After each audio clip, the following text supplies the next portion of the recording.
nada, oye, muchísimas gracias a todos por haber venido.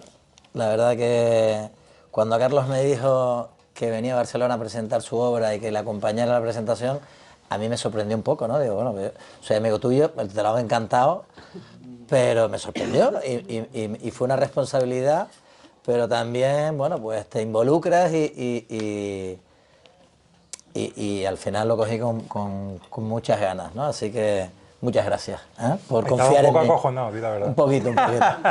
Pero bueno. Yo, vamos a hablar un poco de la obra de Carlos, pero también me gustaría hablar de Carlos como autor y como persona, ¿no? Un poco, para los que no los conocen, para quienes no lo conocen, creo que tiene muchos elementos que lo hacen diferente y ahí eso se nota en su obra, ¿no? Pero algo que no es muy diferente aquí en Barcelona es que probablemente sea el más culé que de toda la ciudad. Entonces, Mira yo que no que, quería decir eso en público, pues, por si hay madridistas y rollos, pero bueno. pero claro, yo soy madridista, entonces bueno, tampoco tenemos que hablar de lo que ha pasado esto últimamente, pero bueno, hay que reconocerle, ¿no? Que siempre de toda la vida hemos tenido como ese pique futbolero. Y al final, pues sí, no he conocido, y mira que tengo amigos de Barcelona muchísimos, nadie más culé que Carlos, ¿no? Así que bueno. Bueno, vamos a empezar, ¿no?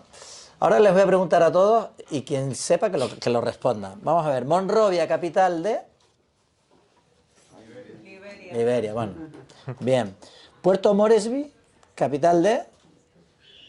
Ahí, Papúa Nueva Guinea.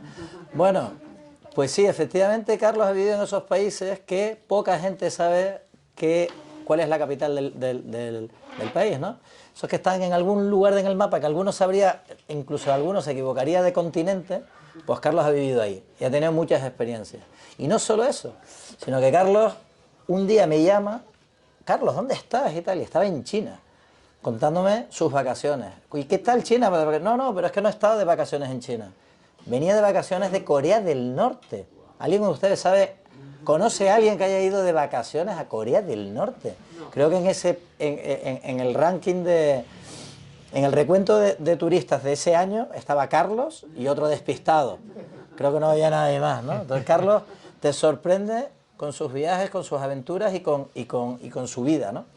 Entonces Carlos estudia ciencias políticas, empieza a trabajar para el Servicio Exterior de la Unión Europea y se va a vivir a Liberia y a Papúa Nueva Guinea, ¿no? Y cuando todo el mundo creíamos que, oye, una vida llena de sorpresas, llena de aventuras, podía compaginar su pasión de la literatura con todas esas vivencias que estaba experimentando, decide que no, que se va de ahí, ¿no? Que se va de allí y, según me ha contado, caminando por una playa de Papúa Nueva Guinea, un sitio paradisiaco, dice: yo, ¿qué pinto aquí? Yo me voy porque no tengo tiempo para hacer mi pasión, ¿no? Que era escribir. Y él decía: Carlos, hombre, igual podrías compartir un poquito de trabajo, un poquito de pasión y como muchos hacemos, ¿no? Que compartimos nuestra profesión con nuestra pasión. Y no, decidido, hombre, fehaciente en sus principios, y lo deja todo, cambia de vida y decide terminar su obra que tenía medio escrita.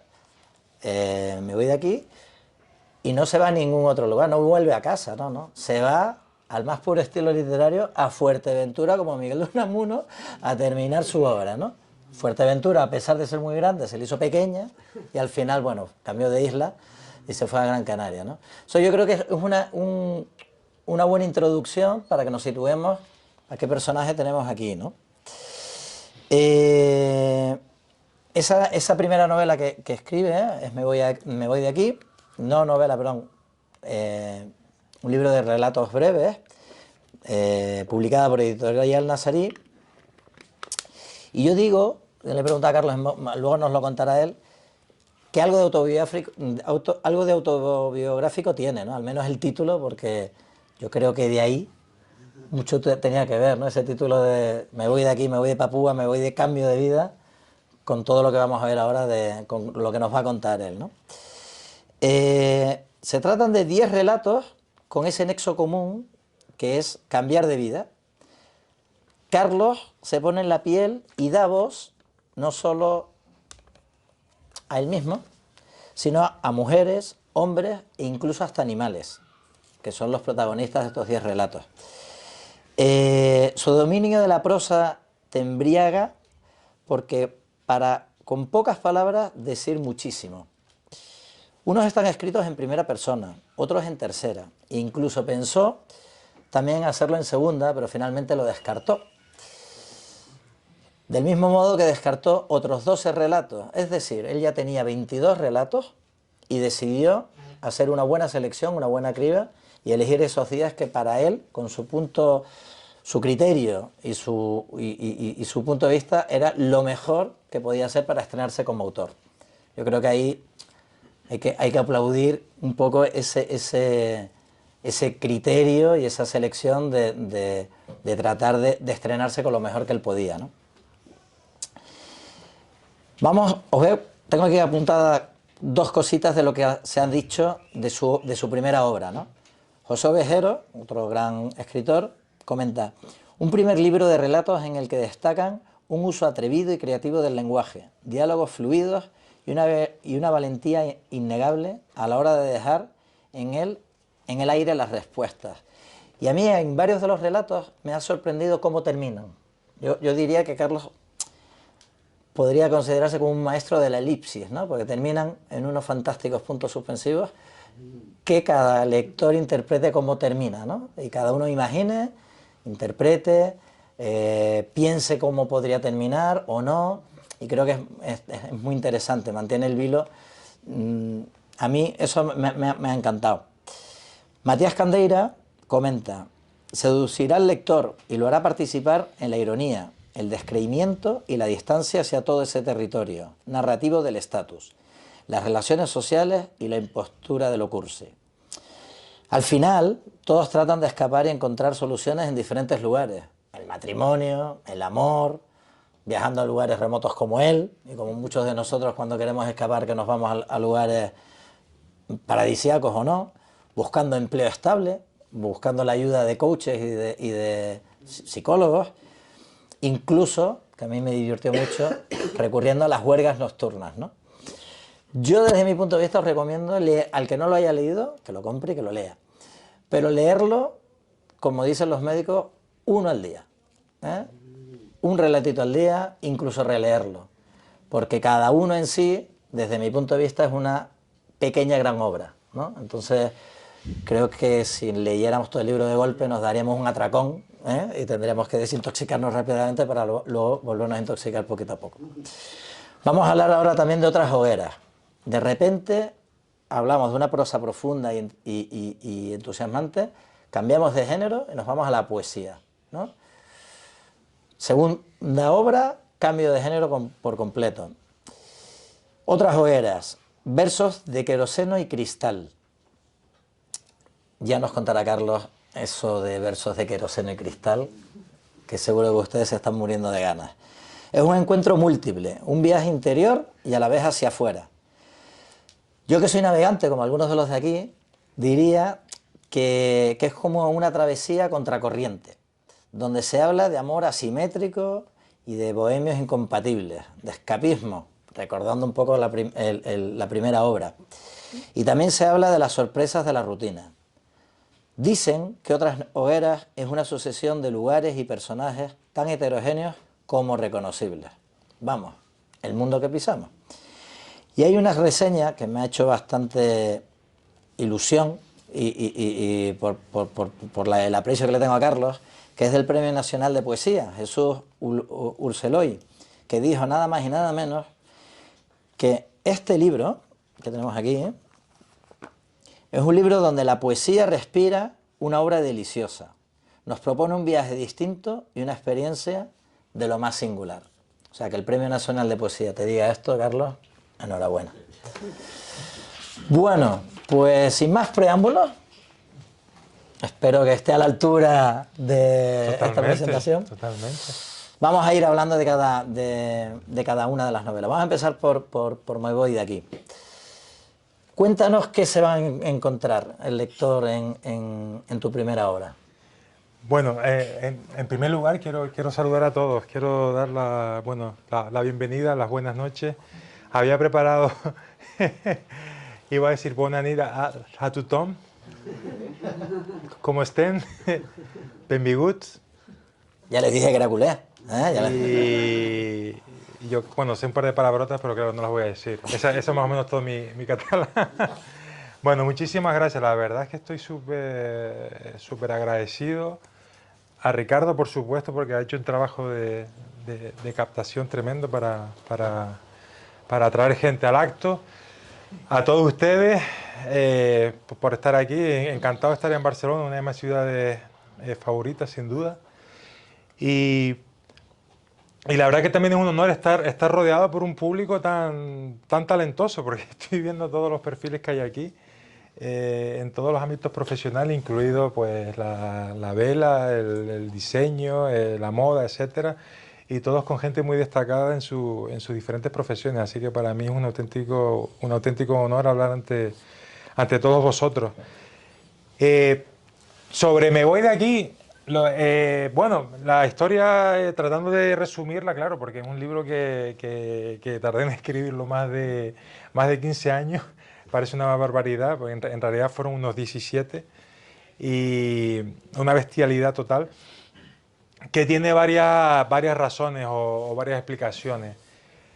La primera es porque yo consideré que para publicar uno tiene que formarse bien y presentar algo decente al mercado o al público, ¿no?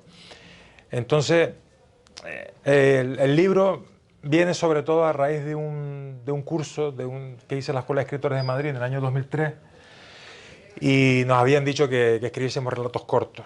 Y claro, yo ya tenía más o menos unos meses después, ¿no? Cuando te crees que eres bueno, sobre todo al principio y tal, ¿no? Y digo, bueno, esto está ya de puta madre y tal. Y no, ¿sabes? Era malísimo, seguramente era malísimo. Pero claro, al principio uno se cree que es bueno.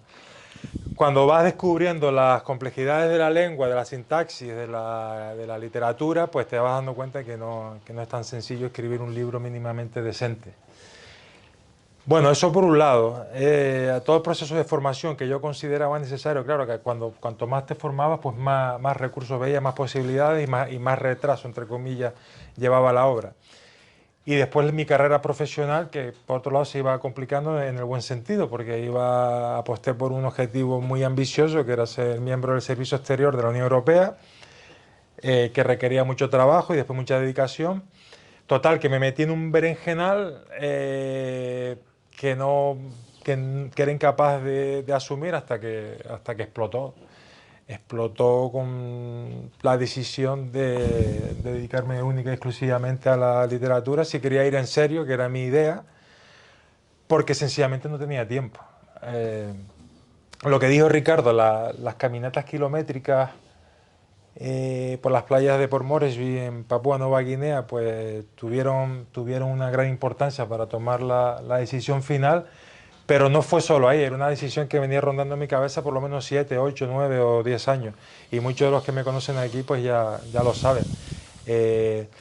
Pero fue al final ya, sobre todo cuando cumplí 40, y además también, por algo que suena un poco truculento, saber que un día nos vamos de este mundo también me anima a tomar decisiones, es decir, o sea, lo hago ahora o cuando tenga 60, 70, 80, pues voy a ser un señor frustrado, y no quiero. Y entonces, pues digo, pues nada, me la juego, y me la jugué. Han pasado 5 años y aquí estamos vivos y coleando. Carlos, y Sí. cuando tú empiezas a escribir relato breve, cuando piensas en terminar la obra, ¿tienes los relatos sueltos por ahí y tratas de unificarlos, o piensas desde un primer momento voy a escribir relatos bajo un nexo común y que cada uno sea independiente? Claro, eso era otra lección que aprendí con el tiempo. Ya al principio era algo totalmente inconexo, desde el punto de vista temático no tenía nada que ver unos con los otros. Recuerdo que tenía un relato sobre el Imperio Romano. Imagínense lo que pega eso con una fiesta de Erasmus, por ejemplo. O tenía otros relatos experimentales, futuristas. Y claro, pues a raíz de conversaciones con gente que está metida dentro del mundillo, pues me di cuenta que las editoriales o el mercado requerían una cierta coherencia, una cierta unidad temática. En ese caso yo estaba de acuerdo con el mercado, con lo cual tuve que elegir un género o elegir una atmósfera que para a mí la más que me gustaba era la contemporánea. Yo estaba muy influenciado seguramente por autores, pues, sobre todo por los norteamericanos, por Carver, por Fante, por Cheever, por todos estos. Entonces era el camino que yo quería seguir. Y sobre todo, o sea, uno de los que más me gustaron, por supuesto, y me gusta es Julio Cortázar. Entonces al final tomé una decisión también temática y todos esos relatos del Imperio Romano, de no sé qué, pues los tuve que guardar en un cajón. Se quedaron en... Sí, ahí están. No pasaron la criba, Quizás ¿no? en algún día pues lo saque. Y el cambio a la hora de redactar en primera persona, tercera persona, convertirte en un animal, ponerte en la voz de una mujer, de un hombre, que siendo hombre es más fácil, ¿es un reto? ¿Te divierte? ¿Lo veías interesante desde el punto de vista de técnica de escritura e incluso intelectualmente? ¿O por qué surge eso? Sí, bueno, al principio uno es muy egocéntrico escribiendo, ¿no? Entonces, normalmente lo primero que hace es muy autobiográfico. El primer relato que escribí, que no es el primero del libro, pero era muy eso, muy hombre, muy yo, muy tal. Pero claro, después me di cuenta que eso no iba a funcionar para 10 relatos, que tenías que hacer un cambio de registro, hablar desde otro sexo, desde otra persona. Entonces, claro que supuso un reto tratar de meterme dentro de, bueno, pues de otras personas, incluso como dices tú, de animales. Hay relatos donde hay animales que tienen protagonismo.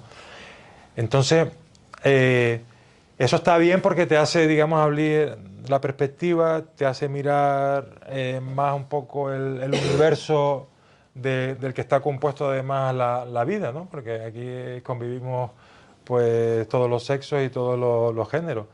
Entonces te da una capacidad más omnisciente, por decirlo así un poco literario. Y claro que es un reto, pero creo que eso te forja ¿Y como crees que escritor. te puede ayudar a empatizar también con tus lectores, lectoras? Todavía los animales no leen, pero bueno, Claro, ¿no? sí, Pero bueno, igual con los animalistas llegará sí, la ¿no? época de los animales, ahora estamos en la época de la mujer, que me parece fantástica, pero llegará un perro líder en algún momento dado que empiece a reclamar y nosotros qué, ¿no? Yo creo que eso será la siguiente revolución. Pero claro que te ayuda a empatizar, a observar mejor, a ampliar el punto de mira y al final tú ponerte como detrás de la cámara, ¿no? Y no siempre como yo, ¿no? Y otra pregunta, me gustaría que intervinieran. Yo voy a hacer una pregunta más sobre el libro y si nos quieren preguntar cualquier cosa lo pueden hacer ahora o después, ¿vale? Cuando terminas un relato breve, en alguno de ellos te has quedado con ganas de decir, ostras, aquí hay para tirar y que no se quede en relato breve y tirar. O sea, si hiciéramos el símil con el cine, ¿no? He hecho un corto perfecto, pero hombre, podría tirar y hacer un largo también perfecto. ¿Te has quedado con alguno de estos 10? ¿Crees tú? Sí, la complejidad que lleva un relato o un cuento es la precisión. Es un artefacto muy preciso. Es casi como un reloj suizo donde cada pieza tiene que ir bien encajada. El riesgo que tiene un relato es precisamente irte un poco a la novela y al final extenderte y enrollarte demasiado. Aquí todo cuenta, todo puede hacer cambiar para mejor o para peor el cuento en sí. Que haya una potencialidad de novela, seguramente la hay, pero ayer lo estaba hablando con Pilar precisamente, no es tan sencillo. No es tan sencillo porque una cosa es que tú tengas una idea, pero después necesitas desarrollarla, necesitas crear una estructura y tal. Entonces, La potencialidad sí, la materialización es otra historia y mucho más sufrida y mucho más costosa, pero sí, sí que hay, pero no me quedé con esas ganas. Hice lo que yo quería hacer. Muy bien. Sí. ¿Cuánto porcentaje tiene de autobiográfico estos relatos? Yo Mójate, va, venga, siempre digo mójate. que no soy yo y tal. Hombre, yo soy en algunos de ellos, pero hola Luis, como hablamos antes, el reto de pasarte a otro sexo, a otro género, es meterte en la vida de otras personas, con lo cual te obliga a salirte de ti mismo. Entonces no siempre era yo, pero sí que es verdad que hay alguna historia que otra, alguna historia que a lo mejor no es tan feliz, pero también es una de las cosas que aprendí, que a veces las malas experiencias son las que tienen más jugo artístico al final y son las más aprovechables, mientras que los comimos felices y, ¿cómo se dice?, y perdices, pues salen historias más ñoñas, más simples, para el arte, para la vida no, para Sí, la vida para el queremos arte, eso. para la música, para todo, Claro, sí, sí, para sí. la vida queremos eso, pero quizás para el arte, bueno, hay que ser a lo mejor un Eric Romer o un Neruda o que apostaban por la felicidad, pero la oscuridad tiene mucho juego, ¿sabes? Hace mucho juego sin abusar de ella, pero a mí me da mucho más juego que el comieron felices y se fueron perdices, no sé, lo estoy cambiando todo al revés. Fueron felices y comieron Fueron perdices. felices y comieron perdices, sí. Los veganos no, No, los veganos no, pero los no, no veganos pueden comer perdices. es verdad, es verdad. ¿Alguien quiere comentar algo de esta primera novela? ¿Alguien tiene una pregunta en el tintero que quisiera? ¿Te inspiras en personajes? O sea, además de la... Bueno, cuando hablamos de autobiográfico, entiendo que es tu vida, pero para construir los personajes, ¿te inspiras en gente que conoces? Sí, claro, la mayoría. Pero yo también escribo... Sí, lo sé, sí. Y a veces es difícil ocultar, o sea... O sea, cuando alguien, un amigo lo lee y se conoce, ¿no? Un poco como si te ha pasado eso, si cómo lo llevas. Sí, no, por supuesto. Es que necesito inspirarme de la realidad. O sea, necesito absorber la realidad para que yo me lo crea. Eso es lo primero. Tirar del imaginario es posible para mí, pero me cuesta más. Porque no... Claro. Pero muchas veces no sale un personaje tal cual, sino una especie de mosaico de varios. Entonces a lo mejor este tiene la personalidad de fulano, pero hace los actos de mengano y a veces se te queda ahí como una especie como de retrato robot que vas cogiendo un poco de todo y se te queda pues una especie de amalgama de varios conocidos o conocidas y crea un personaje nuevo. Y otra pregunta así muy rápida. Sí. El proceso, o sea, ¿eres de los escritores que estás inspirado y y luego no corriges o estás continuamente... Tardó 17 años en escribir esto, ¿eh? Soy de los obsesivos compulsivos. Escribes rápido y luego reescribes mucho. ¿Qué va? Soy el hombre más lento del mundo. Ya lo vi. Sí. Escribo, bueno, cada vez voy un poquito... Mira, lo disfruto al final, pero me parece gratificante al final cuando está la obra terminada, pero creo que disfruto más de lo que yo pensaba. Otra cosa es que no sonría en el proceso. Pero una vez me pasó en una residencia en Finlandia, que estuve allí en el 2019, y a mi derecha había un americano que escribía a mi derecha, y él me veía solo la espalda, porque estaba ahí a lo mío y tal. Y una vez comentando en la cocina, me dijo, te veo ahí disfrutando todos los días, tío. Y digo, ¿y tú cómo lo sabes? Si lo que me ves son los hombros y la espalda y tal. Y ahí me di cuenta que a lo mejor que la energía que yo estaba transmitiendo ahí era de disfrute, ¿sabes? Pero este libro a mí me trajo por la calle de la amargura, igual está mal que lo diga, pero me costó sangre, sudor y lágrimas. Ahora estoy súper contento de que se haya acabado. Pero otras hogueras, con todo ese bagaje que ella tenía, con toda esa formación, me ayudó a que fuese más armónico, ¿no? Y sangre, sudor y lágrimas escribiendo prosa y de repente te lías la manta a la cabeza y te pones a escribir poemas. Sí. ¿Qué pasa en tu cabeza para que eso suceda? Sí, bueno, yo creo que pasaron dos cosas. Primero, que ya me habían dicho que me voy de aquí, había como un pulso poético de fondo, que ya había una especie como de lirismo ahí encubierto y que necesitaba darle cancha a esa llamada en un registro mayor y de ahí surge el poemario, eso por un lado. De todas formas, el poemario surge de una manera contrario a mi forma de ser, surge de una manera completamente improvisada. En Fuerteventura, como dijo Ricardo, que estuve viviendo un tiempo, que los que no lo conozcan, que serán pocos, es una isla muy grande, todavía un poquito así, un poco desértica, de los pocos sitios que todavía quedan, así tranquilos. Y estando en una cafetería... Muy tranquilo. Muy tranquilo, sí. Bueno, cada vez menos, porque se ha multiplicado por 10 la población, pero bueno. Y estando en una cafetería del Cotillo, que es un pueblo así como bohemio, surferos y tal, pues escuché una conversación de lo más anodina entre la dueña y su marido. No sé, una conversación completamente rutinaria. Yo qué sé, alcánzame el café o son 3 euros, algo así. Y no sé por qué me inspiró esa conversación, ese intercambio de palabras. Y al llegar a mi casa les dediqué un poema escrito así a mano, así un poco a la prisa. Y después con el tiempo me di cuenta que esa fue la primera piedrita de lo que luego iba a ser Otras hogueras. O sea, a partir de ahí empecé a escribir de una manera regular, siempre a boli, pues yo creo que la poesía todavía tiene que nutrirse de ese erotismo que te da el papel, el boli y tal, y entonces lo escribía primero a mano.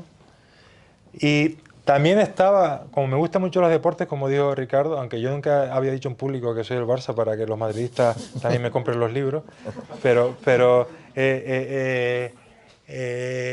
también al pensar en deportes, ¿no? Siempre recuerdo a los tenistas, ¿no? Que hablan de los grandes slams, ¿no? Que el tenista completo tiene que jugar en pista rápida o en tierra, en hierba.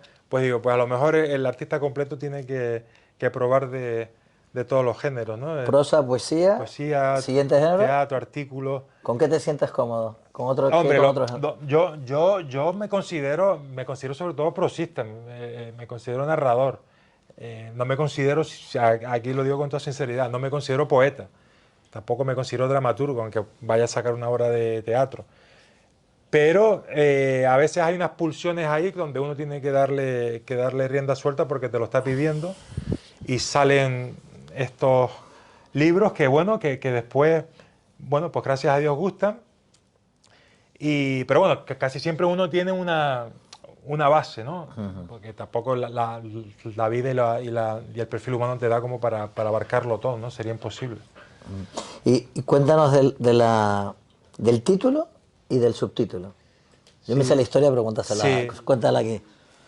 Sí, la historia del título de poesía es súper maleducada, ¿sabes? Porque la gente siempre pregunta ¿por qué se llama Otras hogueras? Y la respuesta es porque me dio la gana, ¿no? Entonces, por eso siempre pido perdón. Siempre pido perdón antes de decirlo porque suena súper borde. Pero es que fue así porque cuando estaba escribiendo los poemas le puse un título provisional larguísimo, ¿no? Como si fuese un cuadro de Miró, así era, y Otras hogueras.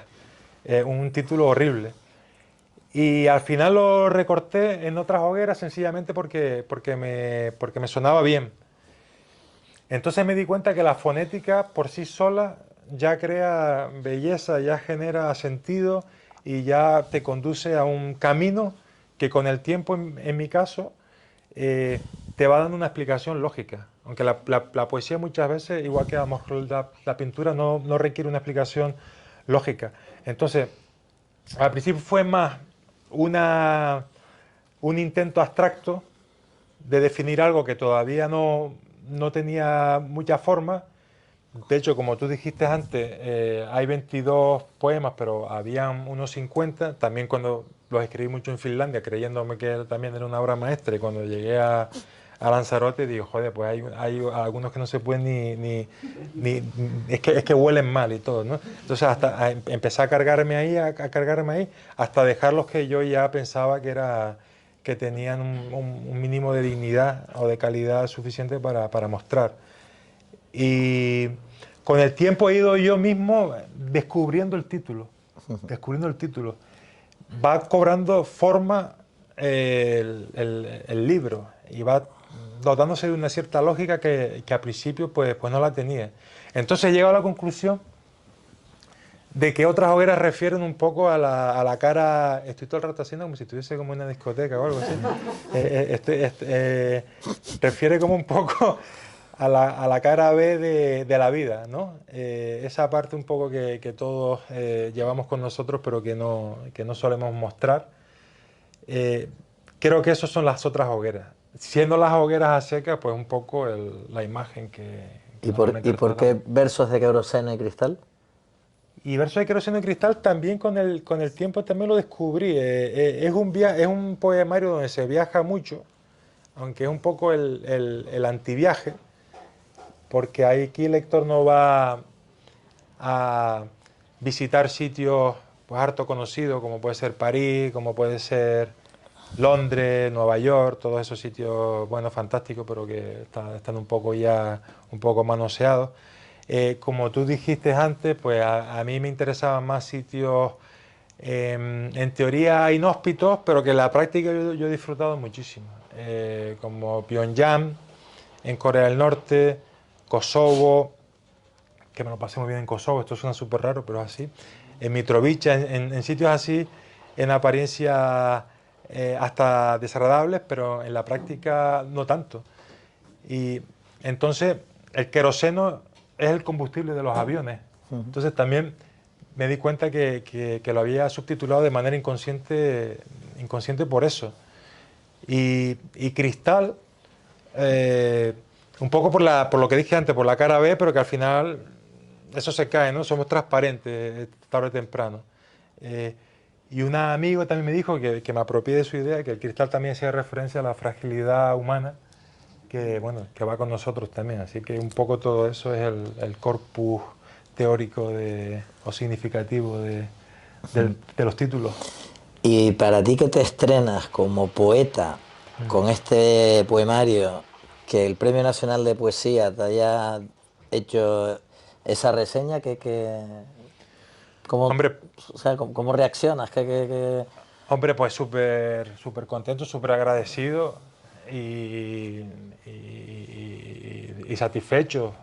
¿Qué puedo decir? Pues dar las gracias y saber que detrás de todas esas horas, claro, porque uno viene aquí en la presentación con gente y tal, pero claro, detrás de todo eso hay mucha soledad, ¿no? Hay muchas horas en un cuarto ahí solo escribiendo algo que nunca sabes a dónde va a llegar ni a quién va a llegar, y de repente resulta que has removido el alma de alguien que vive, yo qué sé, en la Patagonia, ¿sabes? Eso es el poder de la literatura, ¿sabes? Que al final hay una energía ahí que tarda, ¿no? Tarda en transmitirse, pero que acaba llegando, ¿no?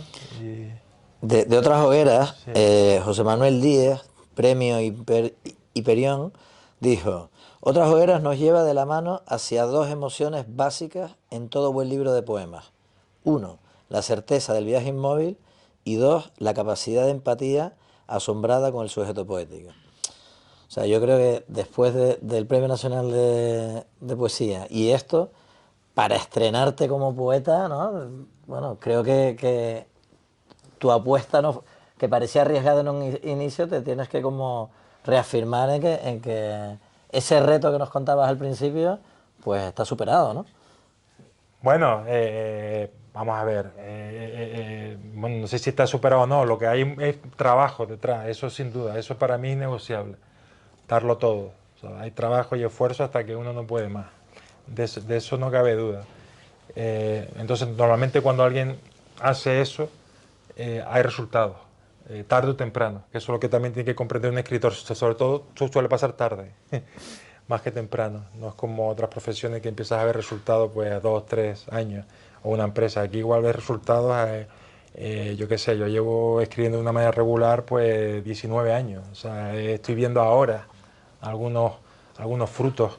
Entonces, eso, si te fijas también, hay una cierta justicia poética, si lo queremos llamar también así, al esfuerzo, ¿no? De todas formas, si no te importa, estaría bien que María iba a leer un poema del libro, si a todos les parece bien. Perfecto. Estaba pensando así. Entonces, puedes leer bueno, no sé si tienes... Ponte aquí uno para que salgas en la cámara. Sí, sí. Había uno que se llamaba... Bueno, vas a leer dos, ¿no? Dos. A ver, Sí. uno se llamaba... Se llama Borrachos de Hamburgo. No, Borrachos de Hamburgo, no, Turista de la Fiebre, sí. Sí, ¿no? Sí. Ese sí. Tiene las gafas, ¿no? Sí. Me voy a poner las gafas porque...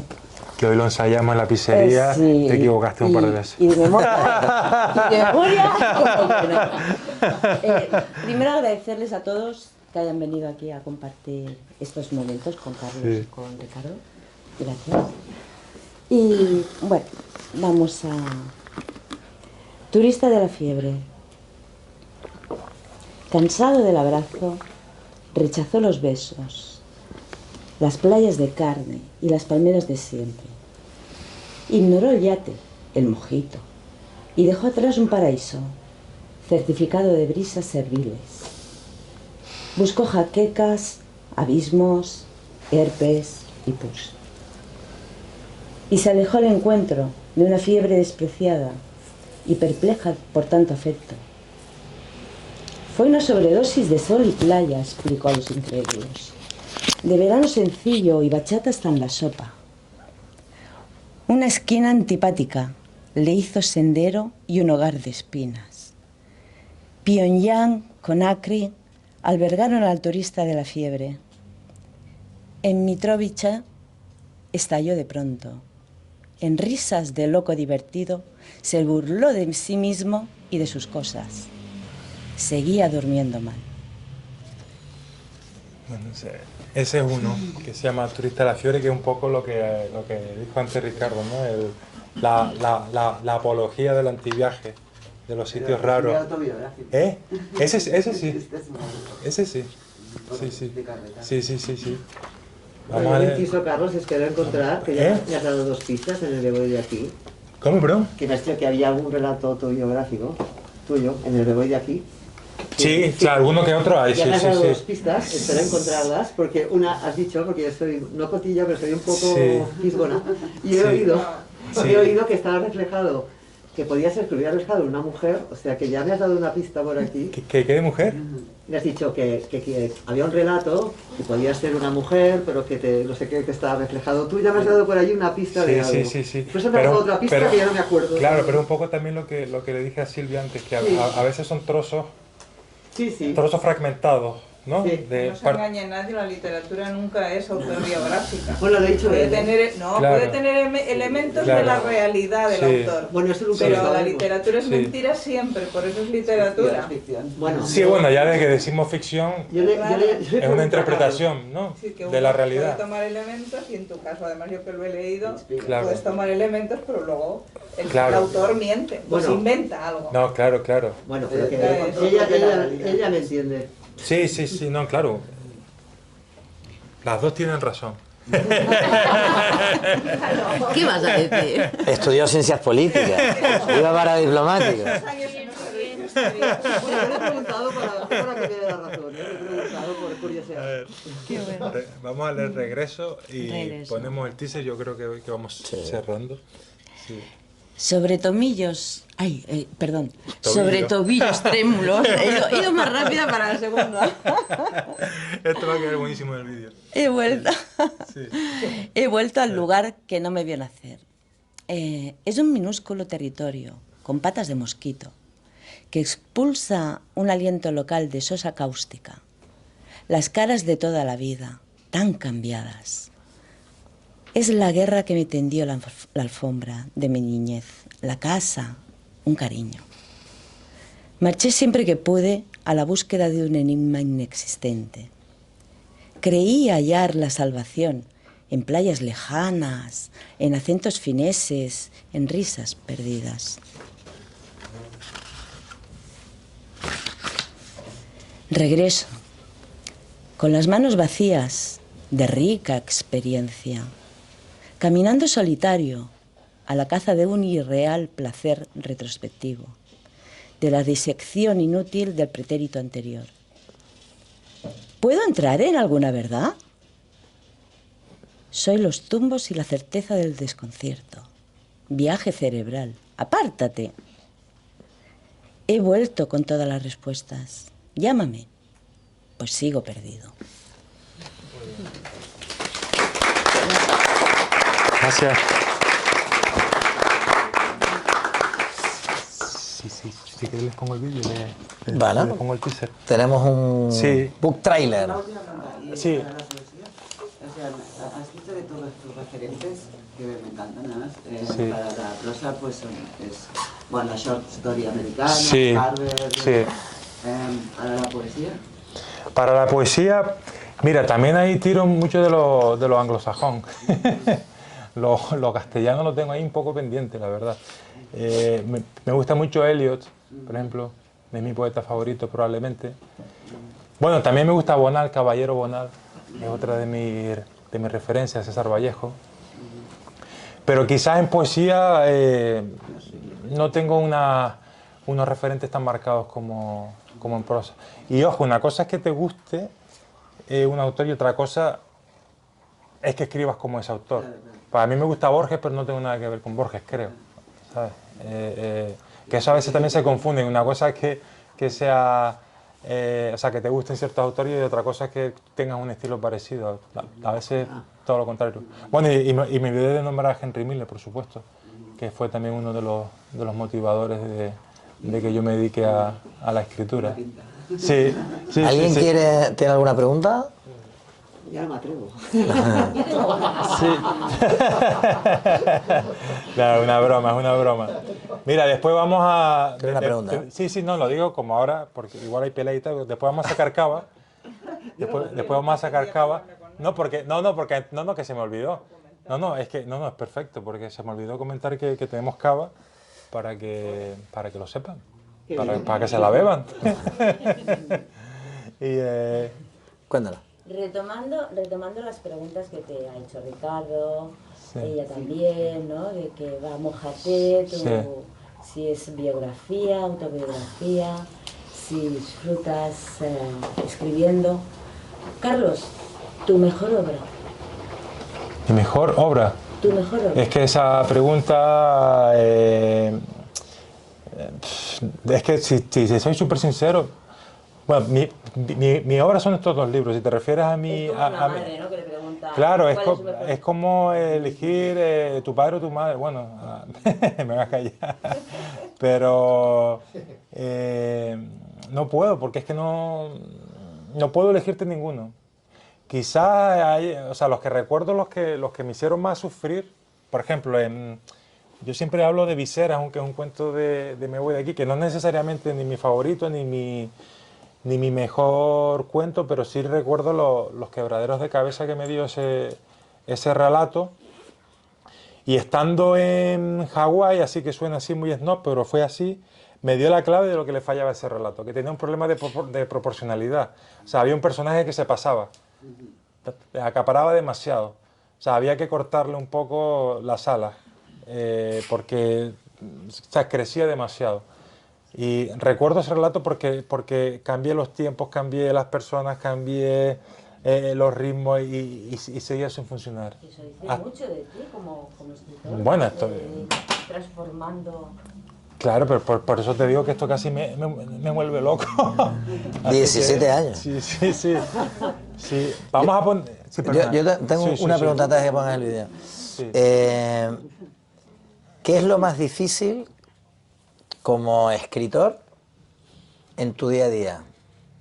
Me refiero desde la promoción, desde pensar en nuevas ideas o historias que contar, en cambiar de género, en tu día a día como, con la chaqueta de escritor, ¿qué es lo que más te cuesta? ¿Qué es lo más complicado? Claro.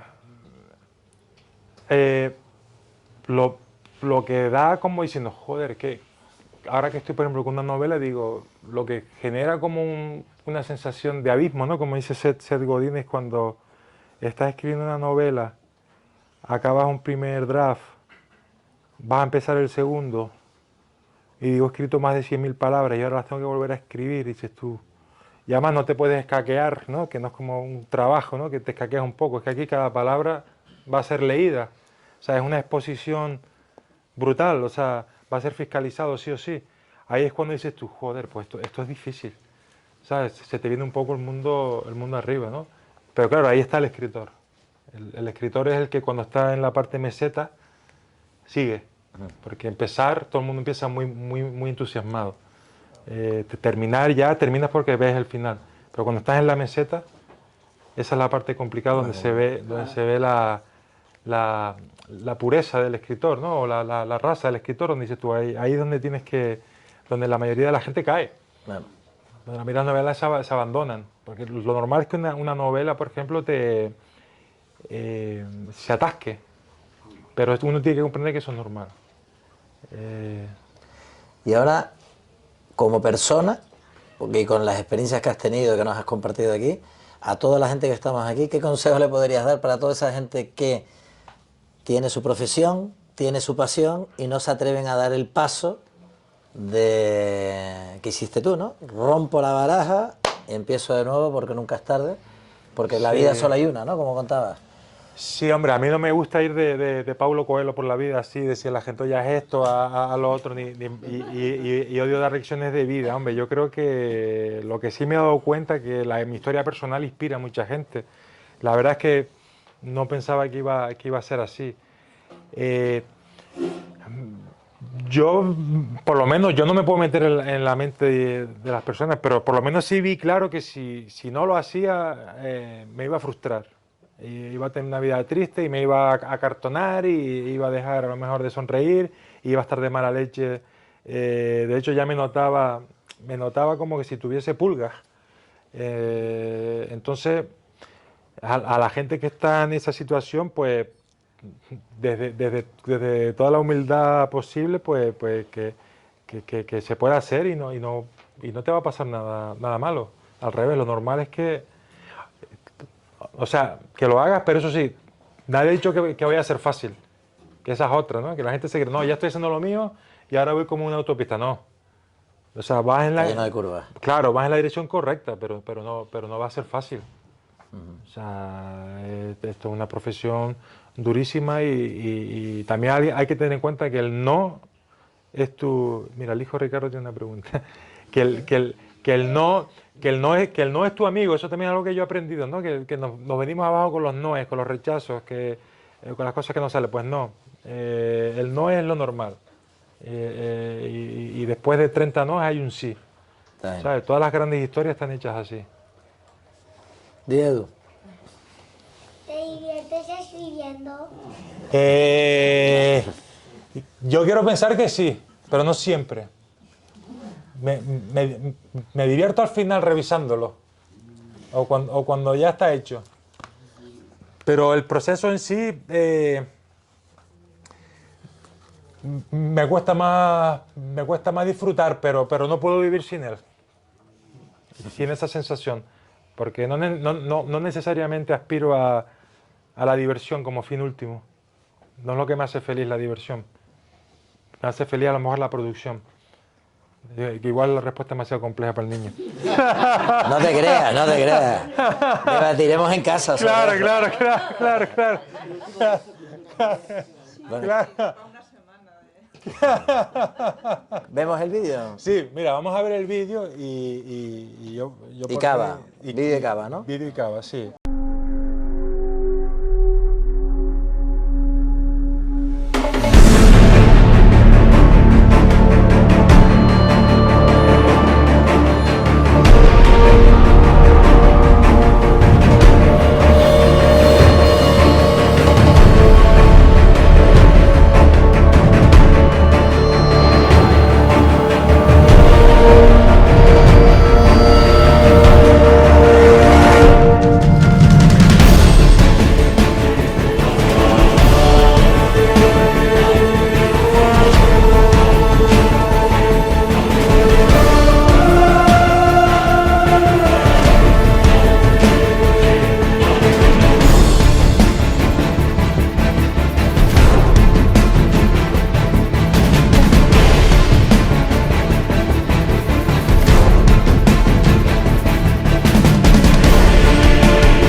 La próxima presentación será en un cine, gran pantalla. Carlos ya viene que escribe y hace de hombre pantalla también. No. Sí. Pues nada, muchísimas gracias. Quien quiera que se lo firme, encantado. Y también vamos a sacar, como ha dicho Ricardo, cava.